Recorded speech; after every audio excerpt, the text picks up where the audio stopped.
الشيطان الرجيم. بسم الله الرحمن الرحيم.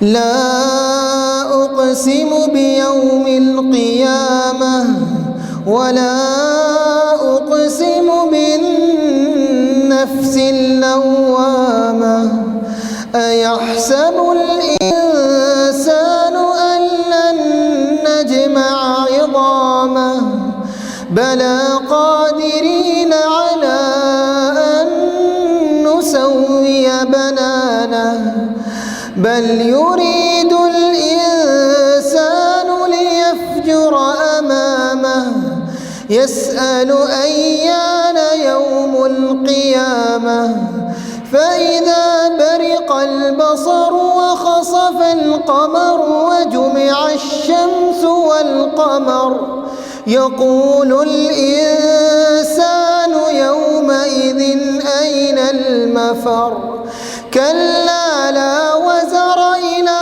ربك يومئذ المستقر ينبأ الإنسان يومئذ بما قدم وأخر بل الإنسان على نفسه بصيرة ولو ألقى معاذيره لا تحرك به لسانك لتعجل به إن علينا جمعه وقرآنه فإذا قرأناه فاتبع قرآنه ثم إن علينا بيانه كلا بل تحبون العاجلة وتذرون الآخرة وجوه يومئذ ناظرة إلى ربها ناظرة ووجوه يومئذ باسرة تظن أن يفعل بها فاقرة كلا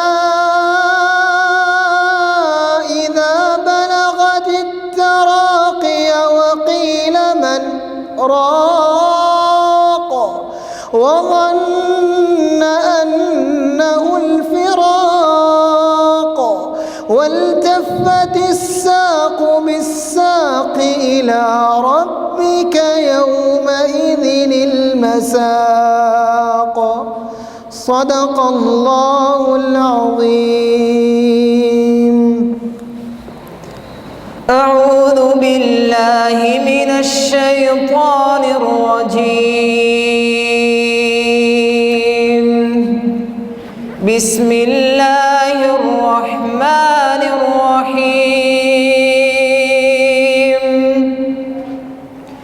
فيومئذ وقعت الواقعة وانشقت السماء فهي يومئذ واهية والملك على أرجائها ويحمل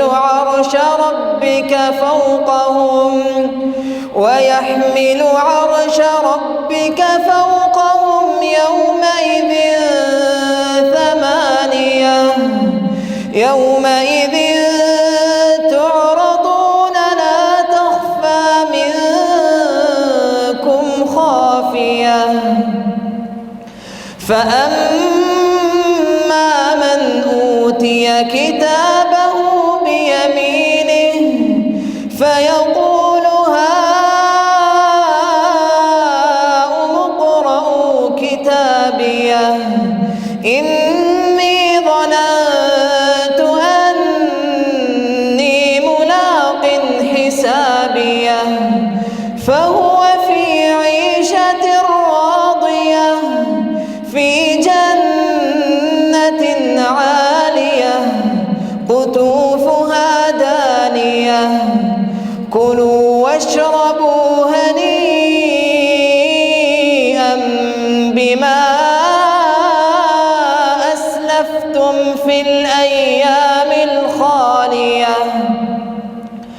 وأما من أوتي كتابه بشماله فيقول يا ليتني لم أوت كتابيه ولم أدر ما حسابيه يا ليتها كانت القاضية ما أغنى عني ماليه هلك عني سلطانيه خذوه فغلوه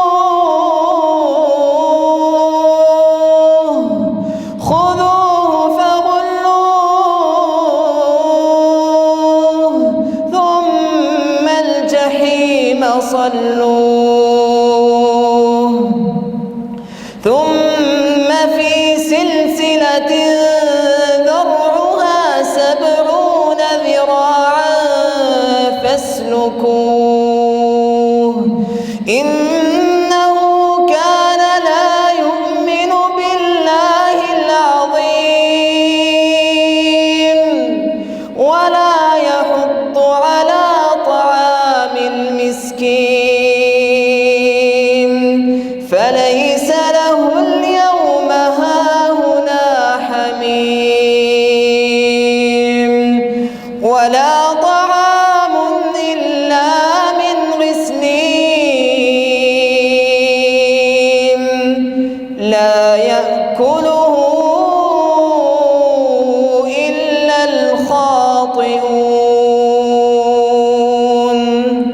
صدق الله العظيم. أعوذ بالله من الشيطان الرجيم. بسم الله الرحمن الرحيم. استغفر لهم أو لا تستغفر لهم إن تستغفر لهم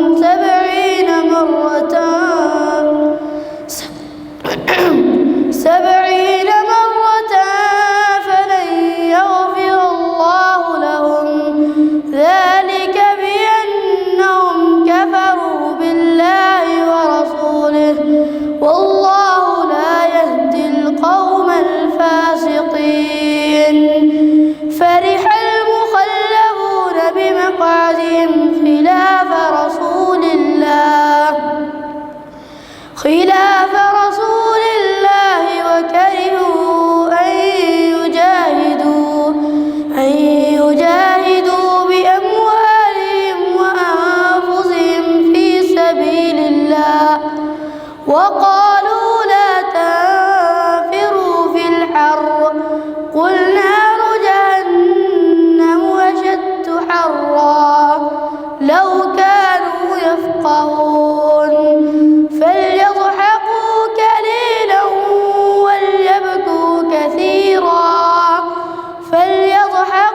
قليلا وليبكوا كثيرا جزاء بما كانوا يكسبون.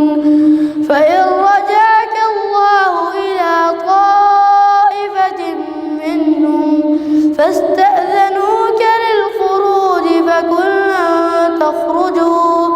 فقل لن تخرجوا معي أبدا ولن تقاتلوا معي عدوا إنكم رضيتم بالقعود أول مرة فاقعدوا مع الخالفين. صدق الله العظيم. السلام عليكم ورحمة الله وبركاته. الحمد لله رب العالمين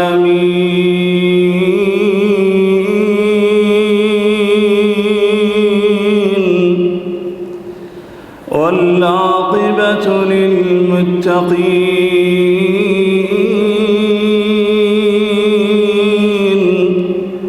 والسلام والصلاة والسلام على أشرف الأنبياء والمرسلين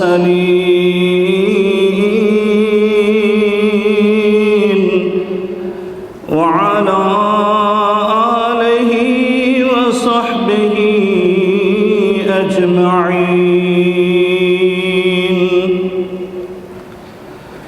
سبحانك لا علم لنا إلا ما علمتنا إنك أنت العليم الحكيم.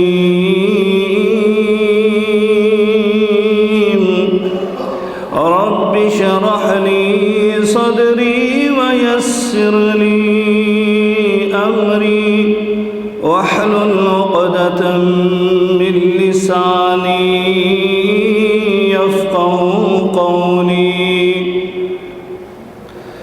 أما بعد فإن خير الحديث كتاب الله وخير الهدي هدي محمد صلى الله عليه وعلى آله وسلم وشر الأمور محدثاتها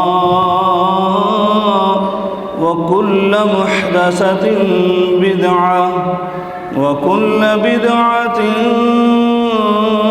ضلالة وكل ضلالة في النار.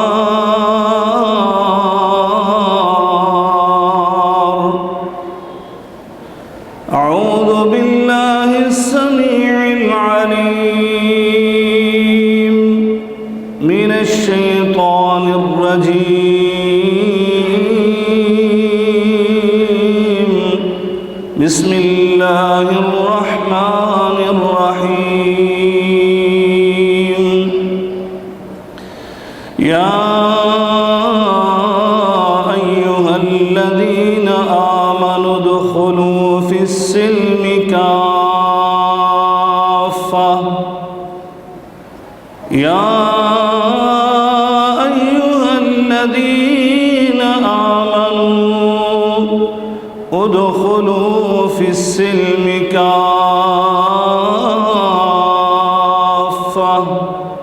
ولا تتبعوا خطوات الشيطان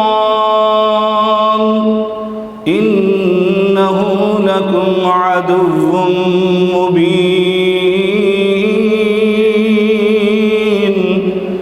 فإن زللتم من بعد ما جاءتكم البينات فاعلموا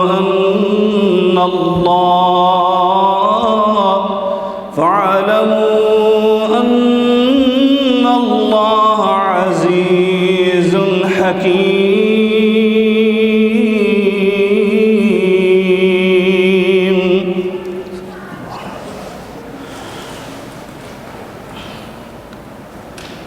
بزرگان من، برادران ملت، قابل صد احترام میری ماں اور بہنوں، ہر قسم کی حمد و ثنا، بزرگی، برتری، بڑائی، کبریائی اللہ رب العالمین کی ذات بابرکات کے لیے ان گنت لا تعداد بے شمار درود و سلام سید الاولین والآخرین، امام المتقین، شفیع المذنبین، میرے اور آپ کے ہادی رہنما جناب محمد الرسول اللہ صلی اللہ علیہ وآلہ آلہ وسلم کی ذات اطہر پر ہوں۔ دوستوں اور بھائیوں، ہمارا معاشرہ، ہمارا ماحول، آج کا وقت افراط و تفرید کا شکار ہو چکا ہے، اور اسی کمزوری کے اثرات جو اس معاشرے کے اچھے لوگ ہیں ان پر بھی مرتب ہوئے، اور اگر آج ہم اپنے معاشرے کے اچھے لوگوں پر نظر دوڑاتے ہیں تو ہمیں ان میں بھی دو طبقات نظر آتے ہیں، دو گروہ نظر آتے ہیں۔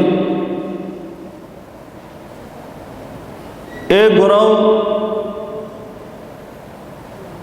جو کہ ارکان اسلام، عبادات، صوم و صلات کا، حج اور زکوٰۃ کا پابند ہے، لیکن حقوق العباد سے ایسا غافل ہے کہ وہ سمجھتا ہے کہ حقوق اللہ کو ادا کر دیا تو یقیناً میری نجات اور فوز و فلاح جو ہے وہ ہو جائے گی۔ اس کے برعکس دوسرے اچھے لوگوں کا گروہ وہ انسانیت کی خدمت کو اپنا نصب العین بنا لیتے ہیں، خدمت خلق کا کام اپنا اوڑھنا اور بچھونا بنا لیتے ہیں،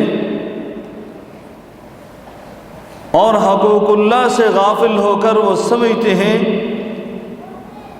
کہ ہماری تخلیق کا مقصد وہ ہم بڑے احسن انداز سے پورا کر رہے ہیں۔ یقیناً یہ دونوں انتہائیں یہ امت اسلام کے ویسے ہی منافی ہیں۔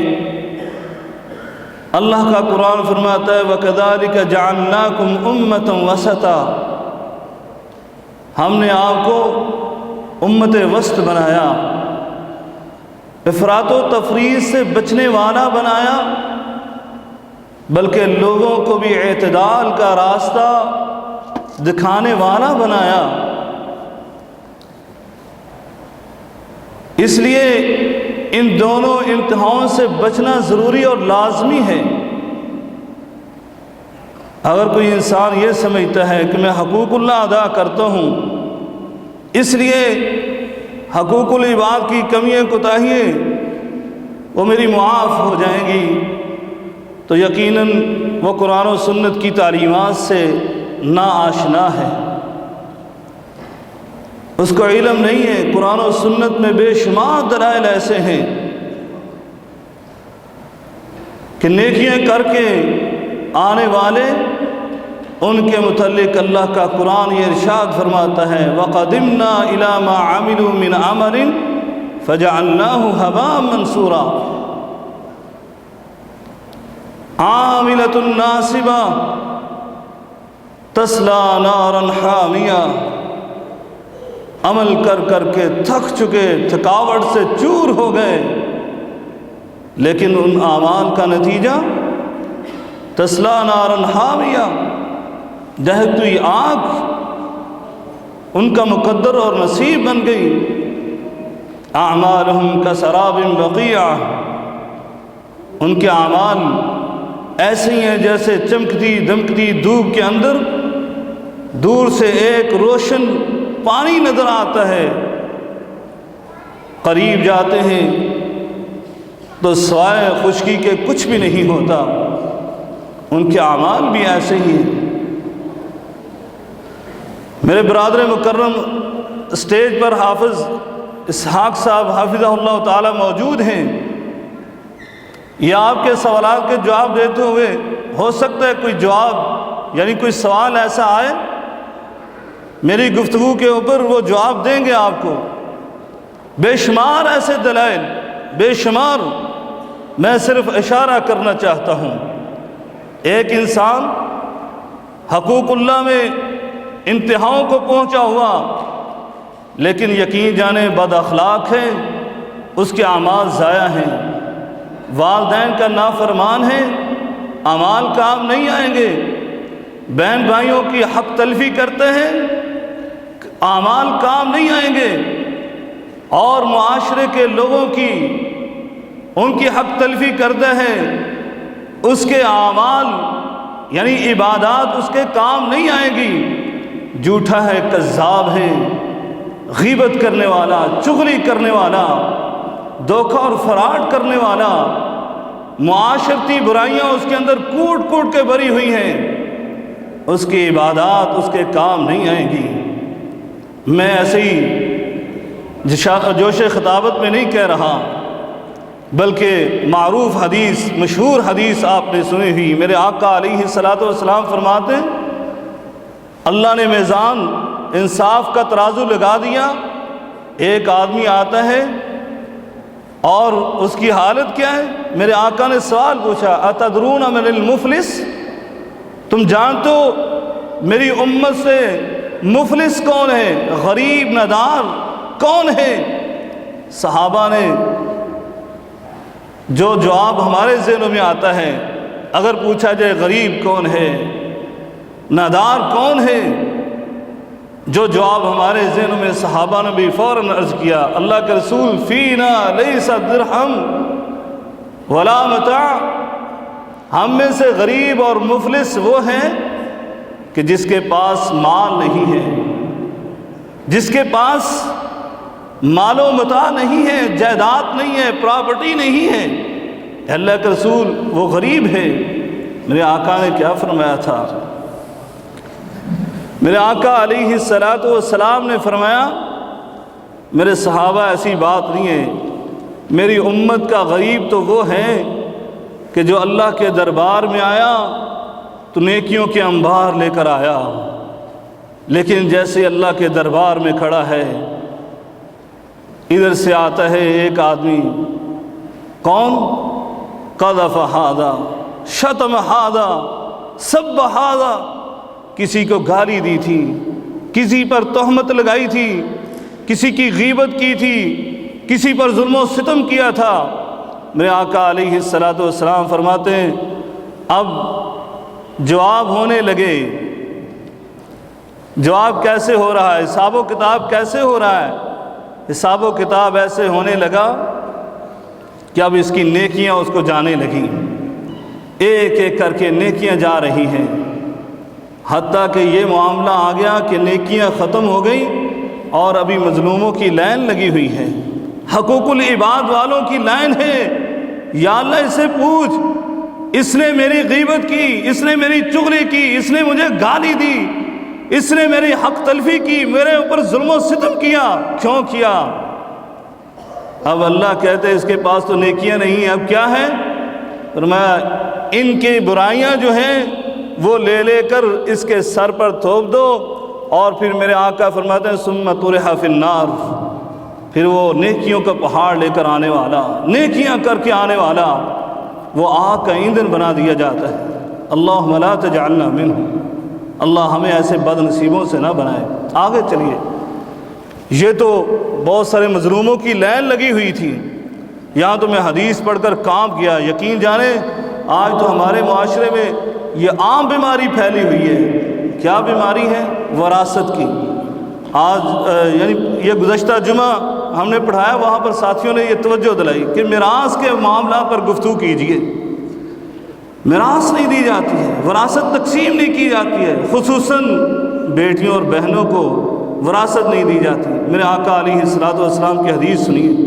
میرے آقا فرماتے ہیں ایک آدمی 1 2 3 4 سال نہیں، ایک روایت میں ہے 60 برس وہ عبادت کرتا رہتا ہے، دوسری روایت کے الفاظ ہیں 70 سال تک وہ عبادت کرتا رہتا ہے. ثم یجور فی وصیتی، پھر وہ اپنی وصیت کرتا ہے اور اس میں یہ مظلوموں پر، مسکینوں پر، مساکین بیٹیوں پر ظلم و ستم کرتا ہے کہ بیٹی کو میں نے جہیز دے دیا، بیٹی کو میں نے اتنا مال اس کی شادی پر خرچ کر دیا اور اب یہ حق میرے بیٹے کا ہے، یہ ساری وراثت بیٹے کے نام کر جاتا ہے. میرے آقا علیہ الصلوۃ والسلام فرماتے ہیں یہ اس وصیت کی وجہ سے کیا ہوتا ہے؟ فَيُخْتَمُ لَهُ مِنْ عَمَلِ الشَّرِّ، فرمایا اس کا اختتام اعمال شر پر ہوتا ہے، جس کی وجہ سے یہ جہنم میں داخل کر دیا جاتا ہے. 70 سال عبادت کرنے والا، 70 سال نمازیں پڑھتا ہے، روزے رکھتا ہے، زکوٰۃ دیتا ہے، حج کرتا ہے، بڑی نیکیاں کر کے آیا، لیکن ایک عمل کی وجہ سے، ایک حقوق العباد کی اس نے کوتاہی کی، جس کی وجہ سے میرے آقا کہتے پکڑا گیا۔ یہ تو رشتہ داروں کے حقوق تھے، آگے سنیے اسلام کیا چیز ہے۔ میرے آقا علیہ الصلوۃ والسلام نے فرمایا حقوق اللہ میں بھی پورا اترنے والی، حقوق العباد میں بھی پورا اترنے والی، صرف اس کی زبان میں تیزی تھی، زبان ترش تھی، اور اس کے بد اخلاقی سے اس کے ہمسائے اس سے تنگ تھے۔ میرے آقا سے سوال کیا گیا اللہ کے رسول وہ صوامہ بھی ہے، قوامہ بھی ہے، قیام کرنے والی ہے، روزے رکھنے والی ہے، فرضی نہیں نفلی روزوں کا اہتمام کرنے والی، اور فرضی نمازیں نہیں قیام اللیل کا اہتمام کرنے والی، اے اللہ کے رسول لیکن اس کے ہمسائے یہ اپنے ہمسایوں کے حقوق کا خیال نہیں رکھتی، ان کے حق تلفی کرتی ہے۔ میرے آقا علیہ الصلوۃ والسلام فرماتے ہیں ہی فی النار، یہ جہنم میں جائے گی، یہ آگ کا ایندھن بنے گی۔ اللہم لا تجعلنا منہم۔ یہ تو حقوق العباد کی بات کر رہے ہیں، میں جس اسلام کی بات کرنے والا ہوں، یہ تمہیدی کلمات کہہ رہا ہوں، اس اسلام نے تو یہ بتلایا وہ انسانوں کے حق مارنے والوں توجہ کرو، جس اسلام کے پیروکار ہو وہ اسلام تو یہ کہتا ہے عبادات کرنے والی، حقوق اللہ کو صحیح معنوں میں ادا کرنے والی، لیکن ایک جانور پر ظلم کرنے والی، ایک بلی کو ظلماً ستماً وہ مار دینے والی، میرے آقا نے فرمایا اس بلی کی وجہ سے جہنم کا ایندھن بن جاتی ہے۔ یہ تو ہے حقوق اللہ ادا کرنے والے اور حقوق العباد کو نظر انداز کرنے والے۔ اب دوسری سائڈ پر اچھے لوگوں کا ایک گروہ جنہوں نے صرف حقوق العباد کو اپنا اوڑھنا بچھونا بنا لیا، اور وہ حقوق اللہ کو نظر انداز کرتے ہیں، وہ سمجھتے ہیں ہم نے بے آسراؤں کو سہارا دیا، ہم نے پیاسوں کو پانی پلا دیا، ہم نے بھوکھوں کو کھانا کھلا دیا، یتیموں اور بیواؤں کی کفالت کر دی، ہم نے مظلوموں کی مدد اور نصرت کر دی، ہم نے ضرورت مندوں کی ضرورت کو پورا کر دیا، حاجت مندوں کی حاجت کو ہم نے پورا کر دیا، ہم نے حد الوسع ان کے ساتھ تعاون کیا۔ اب اس کا مطلب کیا ہے؟ ہم تو بخشی روحیں ہیں، ہمیں حقوق اللہ کو ادا کرنے کی کوئی ضرورت نہیں ہے۔ نہیں بھائیو، وہ بھی سن لیں سیدنا عمر فاروق رضی اللہ تعالیٰ عنہ حج کے متعلق کیا کہتے ہیں۔ صاحب استطاعت ہونے والا، 60-70 سال کویت میں گزار کر چلے جانے والا، ساری زندگی گدھے کی طرح کام کر کے دن رات دن و دینار کٹھے کرنے والا، لیکن حج کا معاملہ اسے پسے پوچھ ڈال دیا، کہا حقوق العباد میں بڑے ادا کرتا ہوں، میں نے بڑے فلاحی ادارے بنا دیے، ان کو میں چلاتا ہوں۔ وہ بھی سن لے، آپ نے فرمایا جس نے من لم یحج فلیمت یہودیا او شاء نصرانیہ، جس نے حج نہیں کیا استطاعت کے باوجود، وہ چاہے یہودی ہو کر مرے چاہے عیسائی ہو کر مرے۔ اور قرآن بھی کہتا ہے وَلِلَّهِ عَلَى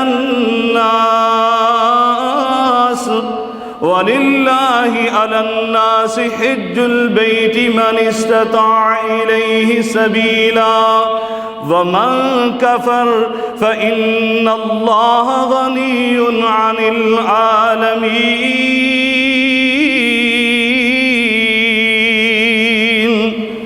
جس بندے پر حج فرض کر دیا گیا لیکن اس نے حج نہیں کیا، اس کا انکار کیا، کفر کا ارتکاب کر دیا، فَإِنَّ اللَّهَ غَنِيٌّ عَنِ الْعَالَمِينَ، اللہ کو تو اس کی عبادت کی ضرورت ہی نہیں تھی، لیکن یہ اپنے اعمال کی وجہ سے، یہ کمی کوتاہی کی وجہ سے یہ جہنم کا ایندھن بنے گا۔ روزے کے متعلق میرے آقا فرماتے ہیں اور الاسلامی اسلام کے کڑے اور بنیادیں و قواعد الدینی ثلاثہ، میرے آقا فرماتے ہیں 3 چیزیں جو ہیں وہ اسلام کی بنیاد ہیں۔ اسس الاسلام علیہن، ان تینوں چیزوں پر اسلام کی بنیاد ہے۔ پھر میرے آقا علیہ الصلوۃ والسلام نے کہا جو بندہ ان تین بنیادوں میں سے ایک کا انکار کرتا ہے، ایک کا، دو پر عمل کرتا ہے، ایک کا انکار کرتا ہے، میرے آقا علیہ الصلوۃ والسلام کی زبان نبوت سے نکلے ہوئے کلمات فَهُوَ كَافِرٌ بِهَا حلال الدم، میرے آقا فرماتے ہیں وہ کافر ہو گیا، اور اس ایسا کافر جس کا خون بھی حلال ہو جاتا ہے۔ اور میرے آقا نے وہ تین چیزیں گنوائی، فرمایا کلمہ ہے، نماز ہے اور روزہ ہے۔ اور زکوٰۃ کے متعلق قرآن بھی کہتا ہے فَإِن تَابُوا وَأَقَامُوا الصَّلَاةَ وَآتَوُا الزَّكَاةَ فَإِخْوَانُكُمْ فِي الدِّينِ، اگر یہ توبہ طائب ہو جائیں، زکوٰۃ دینے لگیں، نماز پڑھنے لگیں، یہ تمہارے دینی بھائی بن جاتے ہیں۔ اور اگر نہیں دیتے پھر کیا ہے؟ میرے آقا علیہ الصلوۃ والسلام نے فرمایا تھا امرت ان اقاتل الناس حتی یشہدوا ان لا الہ الا اللہ وانی رسول اللہ ویقیموا الصلاۃ ویؤتوا الزکاۃ، فرمایا فاذا فعلوا ذلك عصموا منی دماءہم، میرے آقا فرماتے ہیں مجھے بھیجا گیا کہ میں لوگوں سے لڑائی کروں، جہاد کروں، حتیٰ کہ وہ یہ گواہی دے دیں اللہ کے سوا کوئی الہ نہیں ہے اور میں محمد صلی اللہ علیہ وسلم اللہ کا رسول ہوں، اور نماز قائم کرنے لگے، زکوٰۃ دینے لگیں، فرمایا یہ عمل کرنے لگیں گے مجھ سے اپنے خون کو محفوظ کر لیں گے، مطلب یہ ہمارے دینی بھائی بن جائیں گے۔ اور انہی دلائل کو دیکھ کر سیدنا صدیق اکبر رضی اللہ تعالیٰ عنہ خلیفہ اول، انہوں نے مانعین زکوٰۃ سے جہاد کیا، کہا اس وقت تک جہاد کروں گا جب تک زکوٰۃ کی ایک ایک پائی ادا نہیں کرتے۔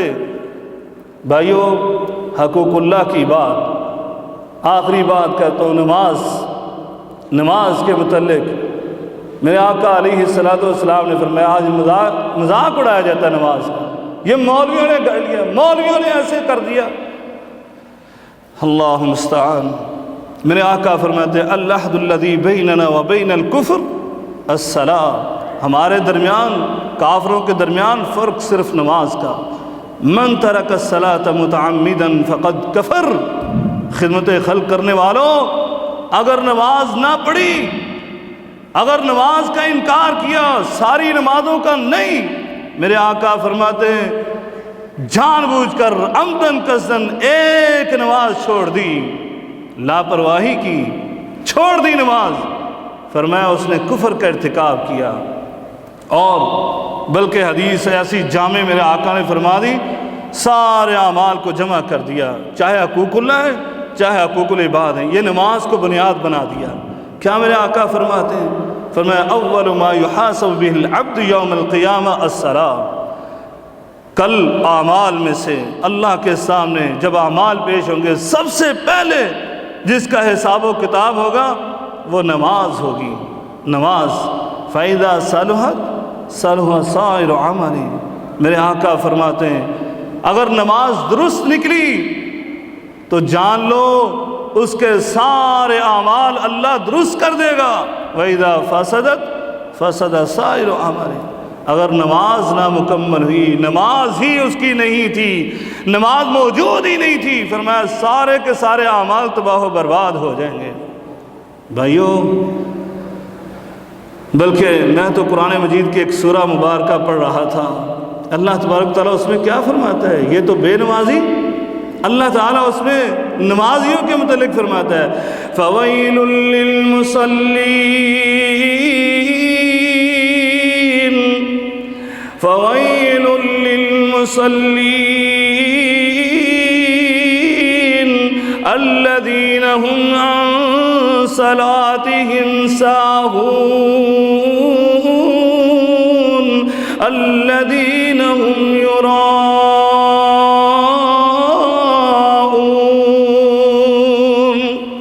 اللہ رب العالمین فرماتا ہے میں تو یہ اعلان کر رہا ہوں ہلاکت ہے ان نمازیوں کے لیے جو نمازی اپنی نمازوں سے غافل ہیں، ساہوں، غفلت برتتے ہیں، سستی کرتے ہیں، چاہے جائے کہ بے نمازی ہوں، دکھلاوے کی نمازیں پڑھنے والے، ان کا معاملہ یہ ہے جو کہتے ہیں نہ نیتی نہ قضا کی تھی، ان کا معاملہ کیا ہوگا؟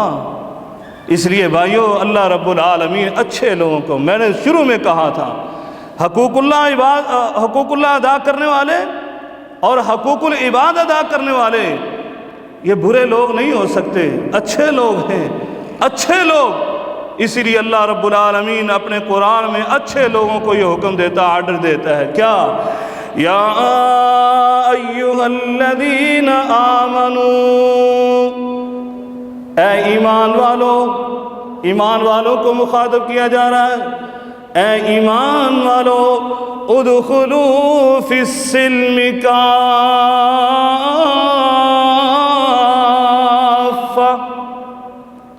پورے کے پورے اسلام میں داخل ہو جاؤ، اسلام میں داخل ہو جاؤ۔ بھائیو، پہلے میں نے تمہیدی باتیں کی تھی، ابھی میرا درس شروع ہوا، کیونکہ مجھے بتلایا گیا 1 گھنٹہ ہے، 1 گھنٹے کا ٹائم ہے۔ ہاں جی، آج 2 درس نہیں، 1 درس حافظ صاحب سے آپ نے سن لیا ہے، 1 ہی درس ہوگا اور وہ 1 گھنٹے کا ہے۔ 2 درسوں کو ہم نے اکٹھا کر کے 1 درس 1 گھنٹے کا رکھا ہے۔ تو انشاءاللہ العزیز میری بات ابھی شروع ہوئی ہے، وہ تمہیدی باتیں تھیں، وہ میں نے یہ بات سمجھانے کے لیے آپ کے سامنے وہ گزار کی ہیں۔ تو انشاءاللہ العزیز میری بات کو توجہ سے سنیں گے۔ میں انشاءاللہ زیادہ ٹائم نہیں لیتا، کیونکہ 1 گھنٹے سے میں نے خود تھوڑا سا یعنی وقت جو ہے وہ سفر میں ضائع کر دیا ہے۔ میں انشاءاللہ اپنے وقت پر ختم کروں گا، بات مختصر کروں گا۔ اللہ رب العالمین کیا کہتے ہیں؟ اے ایمان والو، ایمان والے، اچھے لوگ، اچھے انسان، ان کو حکم دیا جا رہا ہے، ادخلوا فی السلم کافہ، پورے کے پورے اسلام میں داخل ہو جاؤ۔ بھائیو، یہ خطاب جب میں نے اس کے بارے میں غور و فکر کیا، میں ایک دفعہ تو بڑا خوش ہوا، خوشی کی انتہاؤں پر پہنچ گیا۔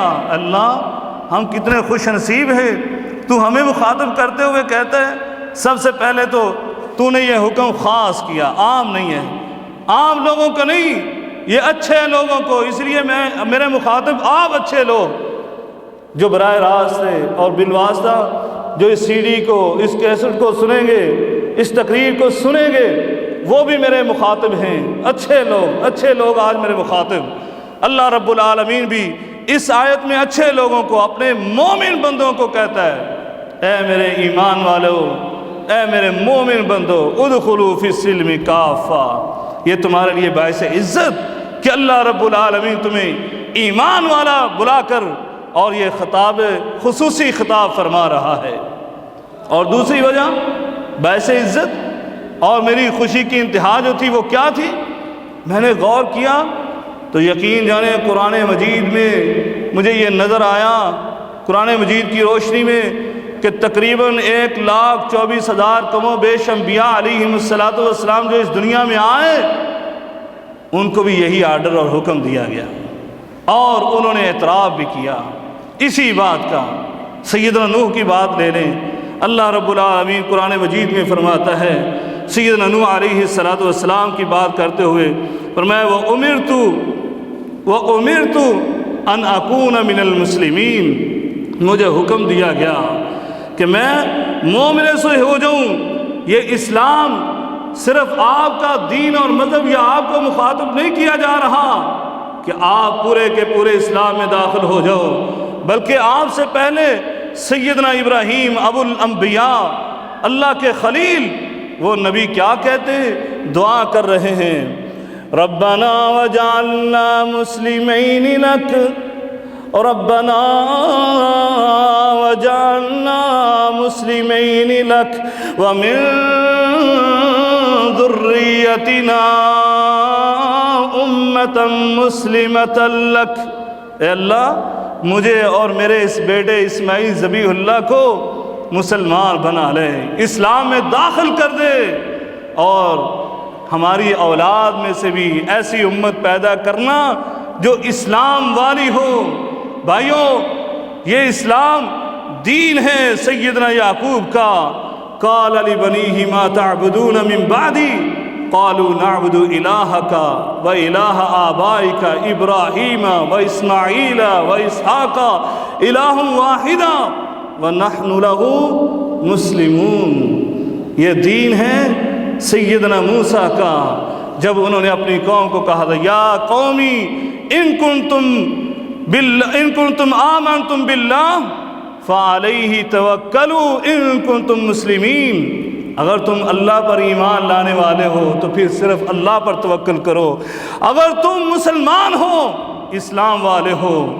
یہ اسلام دین ہے سیدنا عیسیٰ علیہ السلام کا، جیسا کہ قرآن کہتا ہے جب انہوں نے کہا قال من انصاری الی اللہ قال الحواریون نحن انصار اللہ آمنا باللہ واشہد بأننا مسلمون۔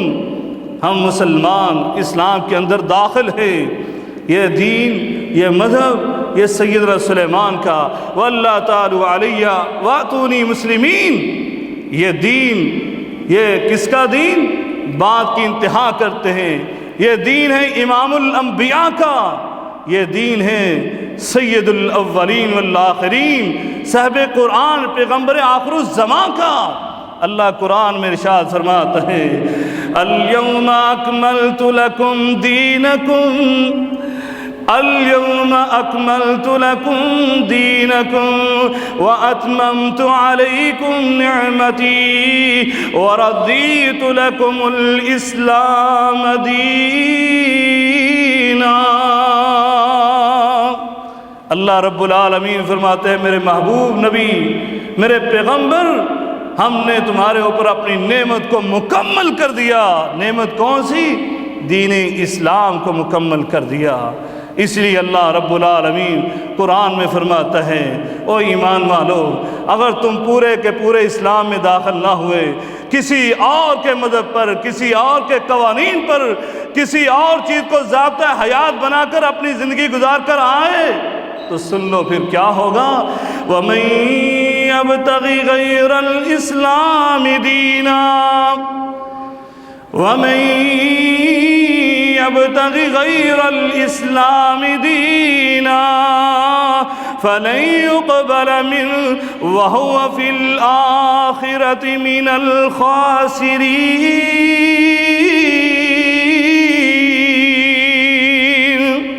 جو دین اسلام سے ہٹ کر آیا، کسی اور مذہب پر چل کر آیا، کسی اور چیز کو اپنا ماٹو بنا کر آیا، اللہ رب العالمین فرماتے ہیں فَلَن يُقْبَلَ مِنْهُ، ہم اس سے اس کا دین، اس کا مذہب، اس کے اعمال، اس کا وہ کردار قبول نہیں کریں گے، بلکہ وہ آخرت میں نقصان اٹھانے والوں میں سے ہو جائے گا۔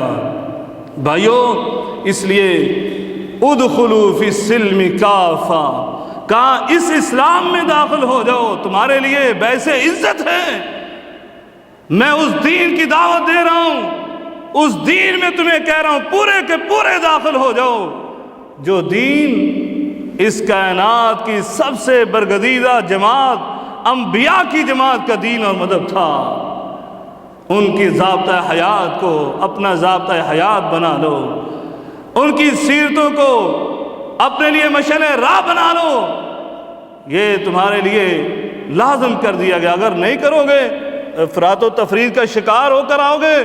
ایمان تو لے آئے، اچھے انسان تو بن گئے، لیکن جو اسلام نے کہا اسلام کے اندر پورے کے پورے داخل نہیں ہوئے، اپنی مرضی ہوئی تو یہ چیز وہ تسلیم کر لی، اگر اپنے مفادات کو کوئی ڈز پہنچے اس کو اپنے سے دور کر دیا، ایک طبقے سے آپ کا تعلق، اس طبقے کے حوالے سے آپ وہ کام کر رہے ہیں اور دوسرے کو آپ نے سمجھا یہ تو جہنمی اور دوزخی، اور اگر وہ بھی ایسا کرتے تو یقیناً فرمایا تمہارے لیے تنبیہ ہے، سن لو۔ میں قرآن میں بار بار کہتا رہا، قرآن میں بار بار تمہیں یہ دلائل دیتا رہا، ان الذین آمنوا وعملوا الصالحات، لازم ملزوم ہے، حقوق اللہ بھی لازم، حقوق العباد بھی لازم۔ یہ اسلام کا پورا ضابطہ حیات تمہیں دیا گیا کہ اس پورے ضابطہ حیات میں داخل ہو کر آنا، اس پورے ضابطہ حیات پر عمل کر کے آنا، تبھی تمہاری نجات ہوگی، فوز و فلاح ہوگی۔ اگر نقصان سے بچنا چاہتے ہو، میں قسم اٹھا کر یہ کہہ رہا ہوں، اللہ رب العالمین قرآن مجید میں فرماتا ہے والعصر ان الانسان لفی خسر الا الذین آمنوا وعملوا الصالحات۔ سن لو، نقصان کی زندگی سے بچنا چاہتے ہو، وہ نقصان زدہ انسانوں سے اپنے آپ کو محفوظ رکھنا چاہتے ہو، یہ لازم ملزوم پورا کرنا ہوگا۔ ان الذین آمنوا وعملوا الصالحات الا من تاب وآمن وعمل عملا صالحا۔ اگر ایسا نہیں کرو گے تو یقیناً تم نقصان اٹھانے والے ہو، بلکہ بہت لمبی چوڑی باتیں نہیں۔ اللہ رب العالمین نے کہا میرے نبی آپ کی سیرت طیبہ جس کو میں نے کائنات والوں کے لیے یہ اعلان کیا ہے کہ میرے نبی کی زندگی تمہارے لیے نمونہ اسوہ حسنہ، لقد کان لکم فی رسول اللہ، لقد کان لکم فی رسول اللہ اسوۃ حسنہ لمن کان یرجو اللہ والیوم الآخر وذکر اللہ کثیرا۔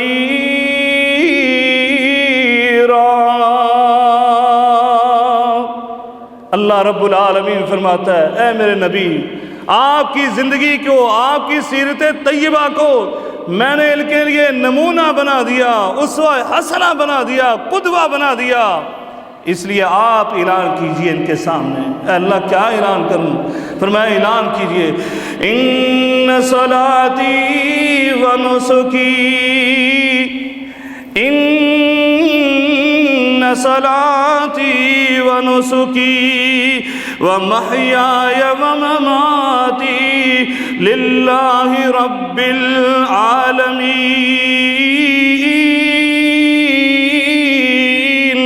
لا شریک لہ وبذالک امرت وانا اول المسلمین۔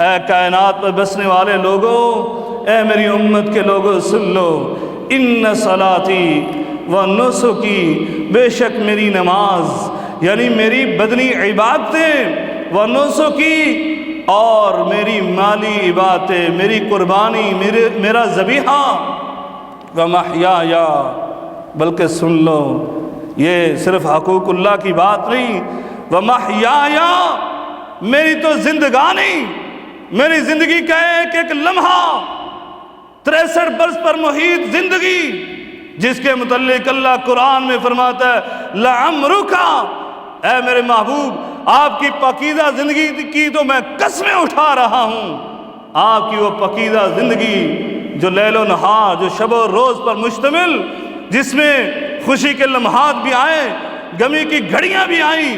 اے میرے نبی کبھی آسانی تھی، کبھی تنگی تھی، کبھی آپ امن میں تھے، کبھی جنگ کی حالت میں تھے، اے میرے نبی کبھی گھر میں تھے، کبھی بازار میں تھے، کبھی مسجد میں تھے، کبھی خطیب تھے، کبھی تاجر تھے، میرے نبی کبھی چرواہے تھے، اے میرے نبی کبھی تم مزدور بھی بنا، کبھی استاد بھی بنا، کبھی شاگرد بھی بنا۔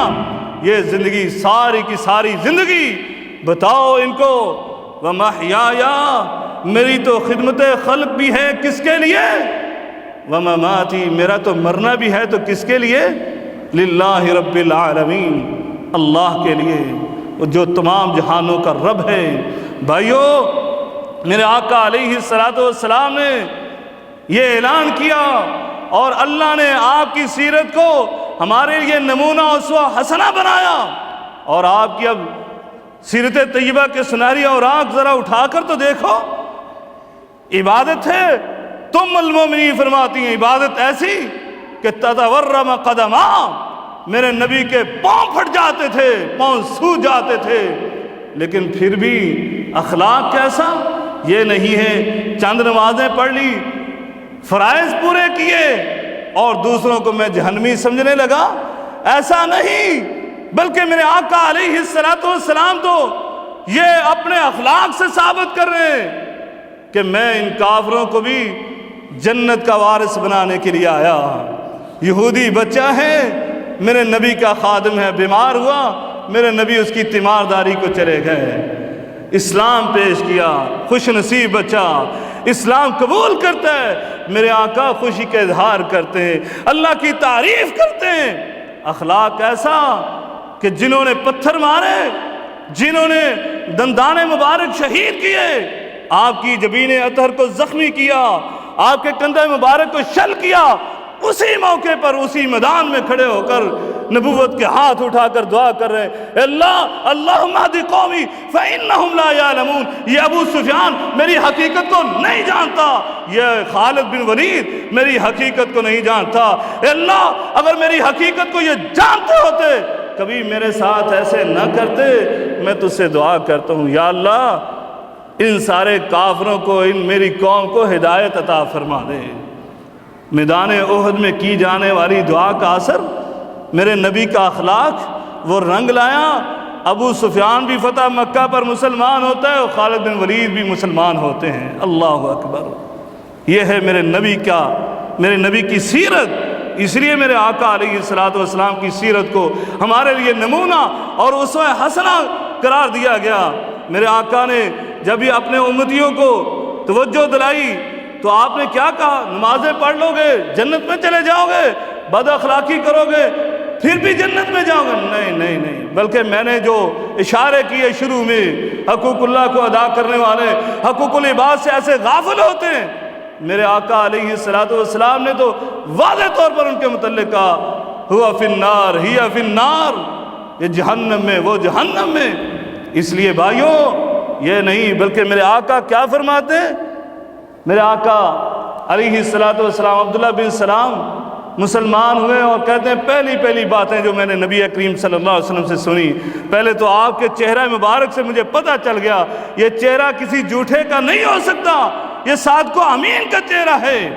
اور پھر میں نے آپ سے کیا بات سنی؟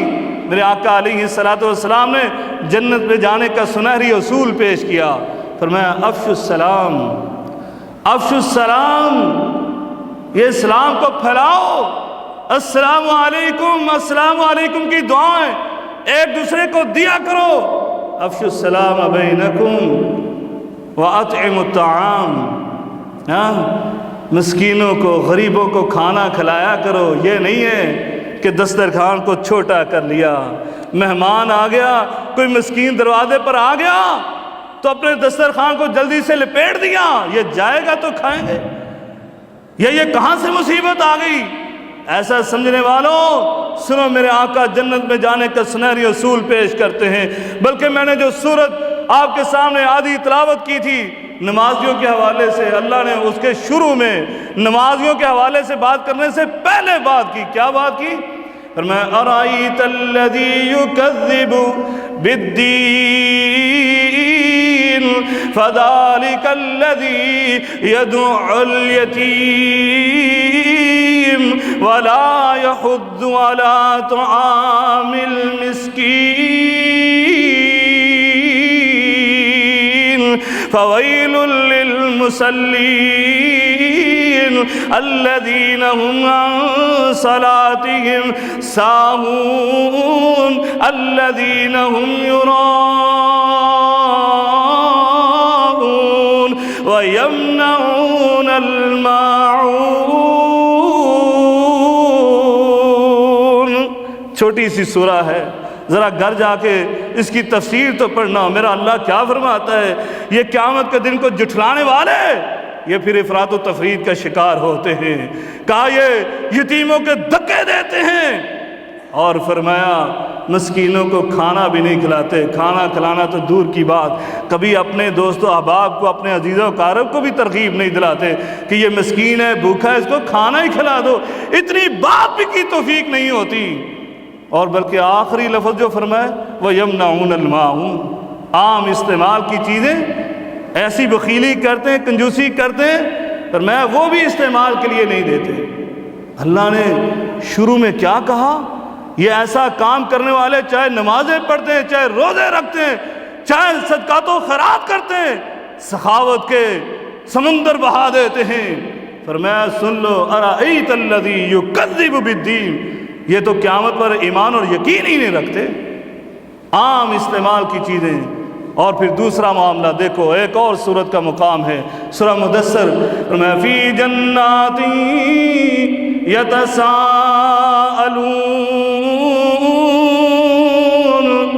فی جنات يتساءلون عن المجرمين ما سلككم في سقر قالوا لم نك من المصلين ولم نك نطعم المسكين وكنا نخوض مع الخائضين وكنا نكذب بيوم الدين حتى أتانا اليقين فما تنفعهم شفاعة الشافعين فما لهم عن التذكرة معرضين.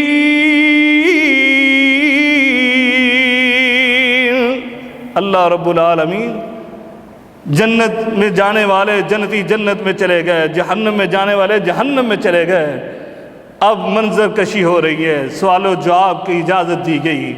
جنتی جہنمیوں سے سوال کرتے ہیں ما سلککم فی سقر، اے مجرموں کیا ہوا، آج جہنم میں کیوں جل رہے ہو؟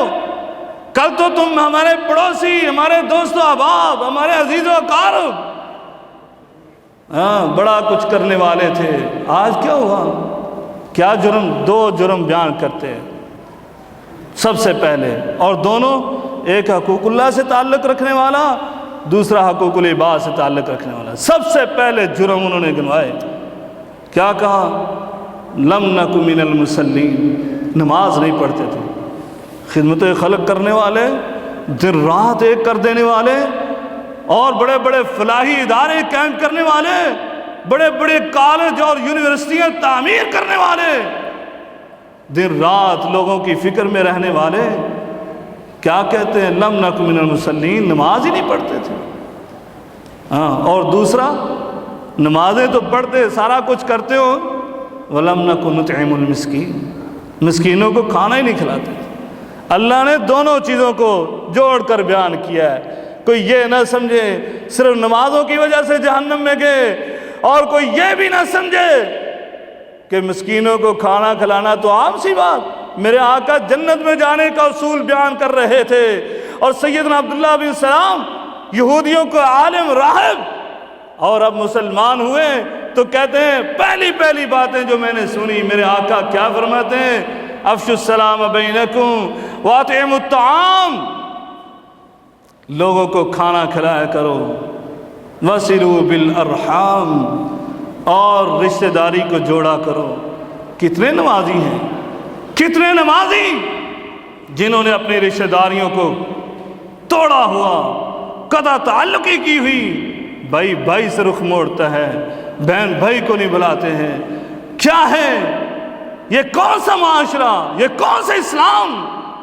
اللہ اسی لیے تو کہہ رہا ہے صرف یہ نہ سمجھنا ہم اللہ پر ایمان لاتے ہیں، یقین رکھتے ہیں تو نجات ہے. ادخلوا فی السلم کافہ، پورے کے پورے اسلام میں داخل ہو گئے تبھی جا کر نجات ہے. اس لیے میرے آقا علیہ السلام فرماتے ہیں، اور سنو، وصلوا بالارحام وصلوا باللیل والناس نعام. اور یہ بھی نہ ہو کہ یہ صلہ رحمی تو کرتے تھے، اپنے رشتہ داروں کا خیال تو بڑا تھا، لوگوں کے لیے دسترخوان کھلا تھا، لیکن اللہ کے حقوق کا خیال ہی نہیں تھا. رات بھر کیا تھا؟ دروازہ بند ہوا تو اللہ کے محارم وہ توڑنے پر آ گئے. دن کے اجالوں میں بڑے اچھے بااخلاق با کردار، رات کے اجالوں میں یہ کردار کو داغ لگانے والے. کہا سنو، ایسا نہیں ہو، اگر تم ایسے ہو تو تہامہ کے پہاڑوں جیسے نیکیاں لے کر آؤ گے، تب بھی میرا مولا ان کو تباہ و برباد کر دے گا. ایسا نہ ہو. فرمایا وصلوا باللیل والناس نعام، لوگ رات کو سو جاتے ہیں، تم اٹھ کر قیام کرنا. پھر کیا کہا؟ تدخل الجنت بسلام، اللہ کی جنت میں سلامتی سے داخل ہو جانا. بھائیوں، یہ ہے اسلام، یہ ہے اسلام. میرے آقا اپنے امتیوں کو، اپنے صحابہ کو یہ درس دیتے ہیں، اتق اللہ حیث ما کنت واتبع السیئۃ الحسنہ وخالق الناس بخلق حسن. فرمایا اللہ سے ڈرتے رہنا، ہر موقع پر، ہر مقام پر، دن کے اجالوں میں، رات کی تنہائیوں میں، اور کبھی غلطی ہو جائے انسانی تقاضے سے فوراً نیکی کرنے کی کوشش کرنا تاکہ تیری نیکیاں ان برائیوں کو بہا لے جائیں اور ختم کر دیں، اور پھر نیکی کر کے اترانا نہیں ہے بلکہ لوگوں کے ساتھ اخلاق کے ساتھ پیش آؤ۔ یہ تیرا بھائی جو ہے سست ہے، کاہل ہے، یہ بدعمل ہے، اس کو نیکی کی طرف لے کر آؤ۔ میرے آقا علیہ السلام نے فرمایا تھا من احب ان یزحزح من النار ویدخل الجنہ، فرمایا سن لو، جو بندہ یہ چاہتا ہے کہ وہ جنت میں داخل ہو جائے اور جہنم سے دور کر دیا جائے، اس کو چاہیے کہ وہ کلمے کا اقرار کر لے، کلمہ پڑھنا شروع کر دے، اور پھر لوگوں کے ساتھ وہ معاملہ کرے جو اپنے لیے پسند کرتا ہے۔ اور میں قربان ہو جاؤں، میرے آقا علیہ السلام نے فرمایا یؤتی الی الناس ما یحب ان یؤتی الیہ، الی الناس کا لفظ استعمال کیے، حدیث میں نے وہ بھی بیان کرنے لگا تھا، لیکن میں نے کہا کسی بھائی کے ذہن میں یہ خدشہ پیدا ہو جائے گا کہ احدکم حتی یحب لاخیہ ما یحب لنفسہ، کہ بھائی کہے گا یہ تو مومن کے لیے آئی ہے نا، مومن کا بھائی ہوتا ہے، یہ تو نبی نے مومن کے لیے کہی، اس لیے میں یہ حدیث لے کر آیا کہ میرے آقا نے فرمایا جنت میں جانا پسند کرتے ہو تو سن لو، کلمے کا اقرار کرو، میری رسالت کا اقرار کرو، اور پھر لوگوں کے ساتھ وہ معاملہ کرو جو تم چاہتے ہو کہ تمہارے ساتھ لوگ معاملہ کریں، لوگوں کے لیے وہی چیز پسند کرو جو اپنے لیے پسند کرتے ہو۔ اگر تم چاہتے ہو کہ لوگ آپ کے ساتھ اخلاق سے گفتگو کریں، آپ کی عزت اور تکریم کریں، آپ کے ساتھ حسن اخلاق کریں، آپ کے ساتھ دھوکہ اور فراڈ نہ کریں، غیبت اور چغلی نہ کریں، آپ کی عزت اور تکریم کرتے رہیں، آپ کی غیر موجودگی میں بھی آپ کی عزت کا خیال رکھیں، آپ کی چادر چار دیواری کا خیال رکھیں، تو پھر تم بھی لوگوں کے ساتھ یہی معاملہ کرو، تبھی جا کر تم جنت میں داخل ہو سکتے ہو۔ اللہ رب العالمین سے دعا ہے کہ اللہ تعالی ہمیں صحیح معنوں میں اسلام کے اندر داخل فرما دیں۔ اللہ تعالیٰ نے فوراً کہا وَلَا تَتَّبِعُوا خُطُوَاتِ الشَّيْطَانِ، اے ایمان والو اسلام میں پورے کے پورے داخل ہو جاؤ، اور شیطان کے خطوات، شیطان کے جالوں اور چالوں میں نہ پھنسنا، اس کے جال میں پھنس گئے تو تباہی بربادی۔ کیوں؟ ساتھ ہی فوراً کہا کہ یہ نہ ہو کہ یہ ہم نے کام کر لیا ہے تو باقی تو نظر انداز، کوئی بات نہیں ہے، نہیں ایسا نہیں، بلکہ پورے کے پورے اسلام میں داخل ہو جاؤ۔ اللہ رب العالمین ہم سب کو اسلام کے اندر پورے کا پورا داخل فرما دے اور صحیح معنوں میں مسلمان اور مومن بنا دے۔ وآخر دعوانا الحمدللہ رب العالمین۔